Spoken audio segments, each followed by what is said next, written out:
Baik, kemudian terkait dengan tema kedua adalah yaitu Cina, peradaban Cina. Ini sangat menarik juga karena memang eh, di daerah ini Tiongkok ya, sebutan lain dari Tiongkok itu menyebut merujuk kepada ini lokasinya ya, letak geografis, sedangkan Cina, kata Cina itu merujuk kepada etnisnya, secara yang mayoritas itu. Mongolia juga bagian dari kemudian Tiongkok ya sampai saat ini. Nah, daerah ini sudah didiami oleh manusia purba itu sejak 1.700 tahun, 1.700.000 tahun. Sekarang berapa umur manusia, umur dunia atau peradaban manusia? Ini baru Cina saja. Kita dari Nabi Adam misalnya, atau jika kita merujuk kepada penanggalan Masih, kita baru berada, atau dunia kita baru berada pada kisaran umur 2000-an tahun dari sejak Nabi Isa wafat alaihissalam atau lahir. Nah, meskipun itu banyak perdebatan tentunya. Dari kelahiran Nabi Muhammad SAW baru 1000 sekian ratus tahun. Jadi belum lama, bayangkan jika misalnya sampai ratusan bahkan jutaan tahun sebelum Masih itu ada kehidupan di sini, manusia purba. Baik, inilah dia letak geografis Cina. Bayangkan di sini Nusantara atau Indonesia, lalu di sini Jazirah Arabia. Baik, yang kita diskusikan di sini adalah sistem pemerintahannya, di mana sejak kuno Cina itu sudah, jadi kita sudah beralih ya, tema tadinya India, sekarang Cina. Sejak dulu zaman bahula itu, Cina itu sudah menganut sistem feodal, di mana raja memegang kendali ya, kemudian atau ini feodal ini terkait dengan sistem ekonomi, penguasaan orang-orang yang punya modal besar terhadap orang-orang kecil. Jadi bagaimana mengendalikan orang-orang yang hanya kadang hanya bisa makan dan seterusnya, dikasih makan dan seterusnya. Nah, kunitaris ini raja itu hanya sebagai lambang budaya, bahwa ada raja ditakuti, disegani, tapi kemudian tidak menentukan arah perjalanan bangsanya atau masyarakatnya, dijadikan sebagai lambang saja. Ya, mirip sistem kapitalis ya, komunitas, di mana rakyatnya memiliki kebebasan penuh. Kemudian banyak tentu dari sekian ribu tahun bahkan ratusan tahun itu komunitas atau masyarakat Cina kuno sudah ada. Tentu banyak sekali dinasti pemerintahan yang bersifat kekeluargaan, dari satu dinasti pindah ke dinasti yang lain, atau dari satu generasi ke generasi yang lain. Tentu masing-masing punya masa, punya waktu, dan itu punya ciri peradaban tersendiri. Ada yang bahkan di namanya saja ada, tapi kemudian sejarah, bukti, dan situsnya tidak ditemukan, seperti itu. Di antara keluarga-keluarga kerajaan atau penguasa yang pernah menguasai Cina kuno adalah dinasti Xia, Shang, Zhou, Qin, Han, Tang, Sung, Mongol yang di sini tadi, kemudian Ming, Honshu. Nah, nanti ada beberapa ciri atau penemuan spektakuler di masing-masing dinasti ini, meskipun kita tidak sebutkan satu persatu. Misalnya secara umum di bidang pertanian itu yang ditanam adalah padi, gandum, kedelai, sayuran, buah-buahan yang menjadi komoditas andalan mereka. Di bidang perdagangan itu sejak Han di sini itu sudah mulai dikenal. Jauh sebelum itu barangkali sudah ada, tapi kejayaan masa sutra atau zaman sutra itu ada pada masa dinasti Han. Itu dari Cina, dari Tiongkok sini, dari daerah sini, itu membentang jalur sutra itu sampai ke daerah Eropa sana, Romawi. tentu melalui beberapa negara Arab, yang antaranya di samping daerah timur di sini, Pakistan, bahkan Turki juga pernah ditaklukkan oleh Cina, kemudian sampai ke daerah Afrika Utara. Itu bagian dari kekuasaan Cina sampai ke Eropa sana. Sebagian dari kekuasaan Romawi itu menjadi kekuasaan atau aneksasi dari Cina kuno. Mereka juga meyakini dalam sistem kepercayaannya meyakini banyak dewa, dewa-dewa dewa-dewa ini dewa-dewa terbesar mereka, meskipun kemudian nanti ada perubahan ya dalam perjalanan waktu, banyak yang menganut Buddha dan Hindu. Kemudian tokoh filsafat Konghucu, Lao Tzu, dan Nietzsche. Nah, secara umum sistem kehidupan, peradaban, dan budaya masyarakat Cina itu dipengaruhi oleh dewa-dewa. Saya kira dewa paling tinggi lah seperti itu. Walaupun bukan tertinggi, tapi paling penting dalam semua kehidupan mereka adalah menyembah ya, dalam sistem kepercayaan Islam. Hal-hal yang bersifat ritualitas itu masuk kategori menyembah atau ta'abud. Yang mereka banyak sembah, agungkan, dan dewa-dewikan itu paling utama adalah roh leluhur mereka. Nah, di samping hal-hal yang terkait dengan kepercayaan dan lainnya, masyarakat Cina juga perlu untuk disebutkan jasa mereka di bidang sastra ya, tulisan. Itu sudah ada sejak 1700 sebelum Masehi. 1700 sebelum Masehi. Tulisan Cina satu makna melambangkan satu pengertian. Jadi masing-masing ketika kita menyebut satu kata itu meskipun pengucapannya barangkali sama, tapi kata atau makna itu berbeda yang diinginkan, maka lambangnya juga berbeda. Karena mereka menggunakan lambang.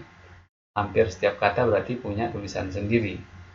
Kemudian kertas itu juga pada masa Han tadi. Itu sudah ditentukan dan digunakan dan menjadi cikal bakal diyakini jauh sebelum Mesir tentunya. Itu sudah ada kertas di masyarakat Cina, ditemukan oleh masyarakat Cina. Bangunan misalnya yang perlu disebutkan adalah tembok besar Cina. Itu di mana memakan kurun waktu sampai 18 abad. Satu abad berapa generasi misalnya? Taruhlah 3 sampai 4 generasi. Itu satu abadnya 3 sampai 4. Bagaimana dengan 18 abad? Ya, peninggalan peradaban Cina yang perlu disebutkan adalah kain sutra tadi itu. Karena mereka menciptakan jalur sutra itu. Kertas, aksara Cina, kemudian filsafat Cina. Ini nanti ada beberapa perubahan meskipun tapi yang asli yang memang menjadi ciri khas Cina adalah, atau bangsa Cina adalah, menyembah atau mendewa-dewikan leluhur mereka. Siapapun itu, bahkan bila dianggap berjasa, maka misalnya di Indonesia itu di Nusantara pernah dikenal satu tokoh Muslim, bahkan masjid apa namanya itu Cheng Ho ya, masjid Cheng Ho itu berdiri di beberapa tempat di Indonesia yang diyakini tempat singgahnya Cheng Ho, Laksamana Cheng Ho, di samping menyebarkan Islam, tapi juga mengatasnamakan Cina waktu itu, atau Tiongkok, rajanya ya. Di Pontianak ada Masjid Cheng Ho, di daerah Sumatera tentu juga pasti akan lebih banyak Masjid Cheng Ho ya. Di daerah Surabaya itu masuk Sidoarjo itu ada Masjid Cheng Ho di pinggir jalan besar. Kemudian buku seni perang, bela diri, dan seterusnya. Buku Mesir itu juga hutang dunia atau sejarah yang terkait dengan Cina. Nah, saking tingginya dan lama serta begitu uniknya peradaban Cina, itu sampai Voltaire mengatakan bahwa beliau ini termasuk salah satu yang sangat terkagum-kagum dengan peradaban Cina. Beliau mengatakan dalam versi bahasa Arabnya, laqad damat hadhihi al-imperatoriyah arba'ata alaf am. Penguasa atau kekuasaan Cina itu sudah berlangsung sejak berlangsung sejak 4.000 tahun gitu, tanpa ada satu perubahan yang signifikan, yang nyata, yang mendasar, misalnya yang bisa disebutkan dalam masalah undang-undang. Jadi sekian ribu tahun undang-undang itu masih digunakan karena mereka memang orang Cina, agamanya itu agama leluhur.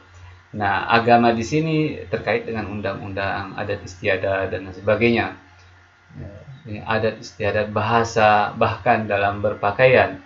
Apa yang kita temukan sekarang di masyarakat pedesaan Cina itu merupakan hasil dari perkembangan budaya yang sekian ribu tahun, bahkan ratusan bahkan ribuan tahun, bahkan jutaan tahun, itu diyakini sesuai dengan kata-kata Coulter, tidak ada beda antara yang zaman bahula dengan zaman yang sekarang. Misalnya sepatu, Anda bisa lihat misalnya di film-film Cina, cara pakaian seperti orang Arab, di baju koko, kemudian apa itu rambut yang ditinggalkan sendiri kalau dikuncir di belakang untuk prianya, wanitanya menggunakan jenis cadar atau topi gitu.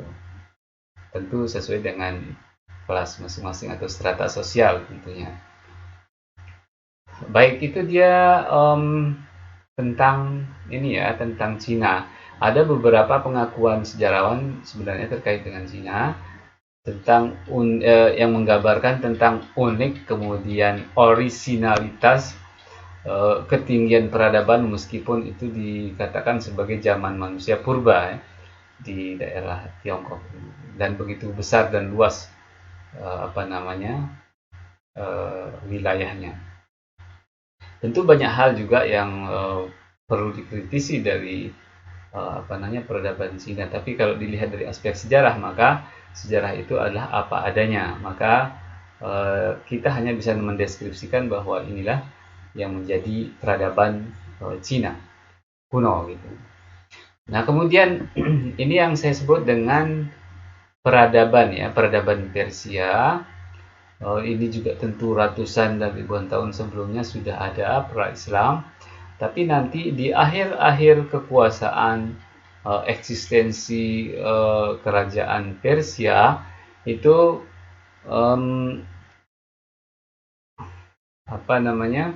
berhadapan langsung dengan kemunculan awal kedatangan Islam atau awal munculnya peradaban Islam. Jadi kita berbicara tentang Iran ya, Iran. Iran itu nama tenar dalam sejarahnya. Disebut juga dalam bahasa Arab, versi Arab dengan nama Persia atau Furs.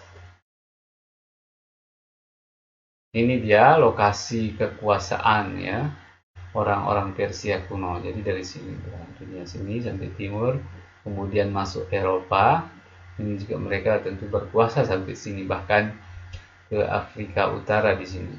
Mesir, Sudan, kemudian Ethiopia itu pernah menjadi kekuasaan empire rezim Persia kuno. Bahkan di sini juga negara Arab di pinggiran-pinggiran di sini, Yaman, kemudian Qatar, Bahrain dan seterusnya di Teluk Arab sini itu menjadi pengaruh besar dari wilayah ini sampai saat ini. Houthi itu orang Syiah itu afiliasinya meskipun mereka orang Arab. Nah, di sini tinggallah dari sejak dulu memang sangat minim pengaruh dari Persia Iran. Di sini orang Arab nih di daerah Irak. Di sini murni daerah Irak menjadi kekuasaan bangsa Arab di Irak sini, tapi kemudian menjadi tempat pertikaian antara bangsa Persia dengan bangsa Arab. Nanti juga bila dikaitkan dengan agama, nanti Sunni sama Syiah di sini tidak pernah akan bisa menyatu meskipun tempatnya satu. Nah, Iran atau kekuasaan Iran kuno dalam sejarah, buku sejarah itu resminya bernama Shahanshahi Iran. Shahanshahi Iran. Itu sudah ada jauh sebelum Masehi tentunya, 500-an tahun. Ada yang mengatakan sekian, ada yang mengatakan sekian, 559, 549. tapi semuanya merujuk kepada lebih dari 500 tahun sebelum Masehi. Itu sudah eksis peradaban-peradaban yang ada di Iran. Kemudian nama pendiri tokoh dan tokoh besarnya adalah Cyrus ya, ini ejaan Latinnya. Kemudian dalam bahasa Arab disebut dengan Kurus. Nama resminya adalah Iran. Dalam sejarah abadi siapa penyair Iran yang memberontak terhadap kebudayaan dan peradaban Arab, Anushirwan. Kemudian pada abad ke-9 Al-Qarn Tasi muncul atau eksis Al-Imperatoriyah As-Sasaniyah, rezim atau penguasa Sasaniyah ya, yang nanti kemudian pada akhirnya akan ketemu dengan yang berhadapan langsung dengan peradaban Islam. Nah, mereka banyak sekali terjadi clash kepentingan, pengaruh, memperebutkan wilayah-wilayah, terutama wilayah Arab sini dengan Romawi ya, orang-orang Persia atau Iran. Karena itu mereka pernah menguasai, seperti yang sebelumnya saya sebutkan, mereka pernah menguasai bangsa Arab yang diwakili oleh wilayah Irak, kemudian bangsa Turki, Bilad Mawara An-Nahar. Di sana ada Tajikistan, Kyrgyzstan dan seterusnya. Yang tentu itu disebut dengan Mawara An-Nahar. Itu juga pernah sampai menguasai sepenuhnya Baitul Maqdis ya pada tahun 614. Kemudian sampai ke barat sana itu menguasai daerah Mesir. Ini sebelum atau menjelang diutusnya Nabi Muhammad SAW. Sampai kemudian datang pembebasan atau penaklukan Islam yang terjadi pada antara ya 637 sampai 651 ketika kemudian Umar bin Khattab sebagai khalifah. Baik, sistem kepercayaan mereka itu menganut ada yang menyebutnya menganut paham monoteisme. Padahal memang yang tadinya beda tentu pengertian monoteisme karena memang sejarah dan bentuk keyakinannya berbeda, tapi secara umum orang meyakini bahwa Zoroastrianisme atau Zarathustra, nama tokohnya kemudian menjadi kepercayaan Zoroastrianisme, itu meyakini satu Tuhan, yaitu Zoroaster itu sendiri, manusia yang dituhankan. Jadi yang tadinya banyak dewa lalu dipaksa untuk menjadi satu lembaga ketuhanan. Beda dengan Islam tentu yang memangnya awal fitrah manusia itu menyembah satu atau awal Tuhan itu satu. Kemudian bila kemudian terjadi hal-hal yang di luar itu hasil dari evolusi budaya dan penyimpangan yang terjadi dalam Islam yang sudah ada sejak nabi-nabi sebelum Nabi Muhammad SAW. Itu sistem dari teologi Islam yang disebut dengan monoteisme, menyembah satu Tuhan.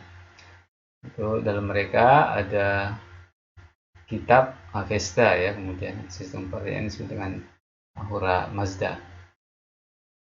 Nah, sistem sosial mereka seperti bangsa India atau seperti bangsa Cina, feodal ya, terkait dengan fungsi ekonomi, pemilik modal menguasai banyak modal tentunya dan menguasai manusia lainnya. Sistem sosial mereka ada kelas-kelasnya, kesatria, aristokrat, pendeta, petani, pedagang, dan ya ini 4 kelompok sosial dalam masyarakat India kuno. Pemerintahannya itu mereka jauh sebelum Islam, dan itulah yang kemudian diyakini dan diyakini yang merupakan adopsi dari sistem pemerintahan Umar bin Khattab kemudian. Ya, ketika beliau berhasil menaklukkan banyak wilayah timur, waktu itu peradaban timur yang diwakili oleh Persia. Nah, tidak lalu merombak atau melenyapkan apa yang sudah ada, bahkan justru beliau mencoba menata, Umar bin Khattab mencoba menata bagaimana sistem manajemen dalam pemerintahannya.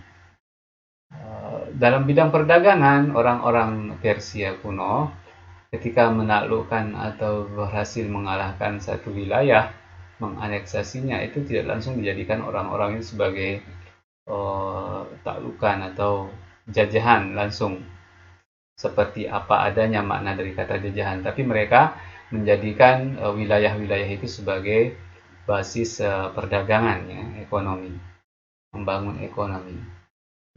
Karena memang para pemilik modal, para penguasa yang merupakan pemodal itu sangat berorientasi hanya pada ekonomi.